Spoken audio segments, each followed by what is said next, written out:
आणि या नोटाबंदीच्या दरम्यान आमचं खूप मोठं नुकसान झालं असं राज्यातल्या पतसंस्थांचं म्हणणं आहे आणि याच मुद्द्यावरनं आज जवळपास 23,000 पतसंस्था मुंबईमध्ये एकत्र आल्या होत्या आणि सरकार विरोधात आणि आरबीआय विरोधात खास करून त्यांनी आंदोलन छेडलं.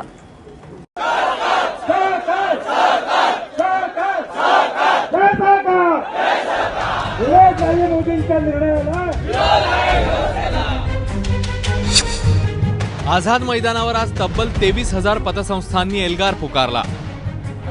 हजारोच्या संख्येने पदाधिकारी आणि कर्मचारी मोर्चात सहभागी झाले होते. कारण होतं नोटाबंदीनंतर रिझर्व्ह बँकेने सहकारी बँकेची केलेली नाकाबंदी. पतसंस्था जिल्हा बँकांमधून काळ्याचं पांढरं होण्याचा संशय सरकारला आहे. त्यामुळे सरकारने या बँकांना 1500च्या नोटा स्वीकारण्यास मनाई केली. शिवाय सहकारी पतसंस्थांना नीट पतपुरवठाही केला नाही. परिणामी गेल्या 23 दिवसांपासून पतसंस्था आणि जिल्हा बँकांचा व्यवहार ठप्प आहे. समोर बसलेला जो सामान्य शेतकरी कष्टकरी मजूर आहे तो का काळाधनवाला आहे का, तो ब्लॅक मनीवाला आहे का? केतन पारेख, हर्षद मेहता हे पतसंस्थेत निर्माण नाही झाले, हे नॅशनलाइज बँकेत निर्माण झाले. आणि अजून हे आम्ही दिल्लीत जाऊन पंतप्रधानांना सांगितलं. देशामध्ये सुमारे 1600 सहकारी आणि नागरी बँका आहेत.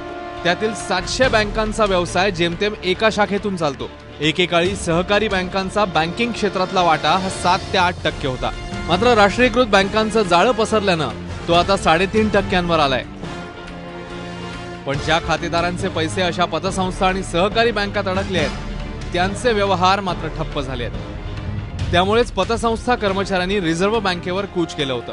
मात्र मुख्यमंत्र्यांच्या मध्यस्थीनंतर फक्त 5 जणांच्या शिष्टमंडळाने आपलं निवेदन सादर करून आंदोलन संपवलं. सहकारी पतसंस्था आणि जिल्हा मध्यवर्ती बँका संपवण्याचा हा निर्णय आहे आणि म्हणून एवढा आक्रोश लोकांचा तिथे उपस्थित झालेला आहे. महाराष्ट्राच्या इतिहासामध्ये असं कधी घडलं नव्हतं. आज लाखोच्या संख्येनं या सहकारामधला माणूस रस्त्यावर येतोय आणि कुठल्याही परिस्थितीत या संस्थांची जी अव्यवस्था झालेली आहे त्यामध्ये त्या ठिकाणी सरकारनं लक्ष घातलेलं आणि पुन्हा सरकारने यामध्ये लक्ष घालावं अशा प्रकारचं सर्वपक्षीय या ठिकाणी आमची मागणी आहे. जिल्हा बँक आणि सहकारी पतसंस्था राजकारण्यांच्या हातात आहेत. त्यांच्या विश्वासार्हतेवर प्रश्नचिन्ह आहे आणि तेवढ्या एकाच कारणामुळे पतसंस्था, जिल्हा बँका आणि सहकारी बँकांमधील खातेदारांचं मरण होतंय. अक्षय कुडकेलवार, एबीपी माझा, मुंबई.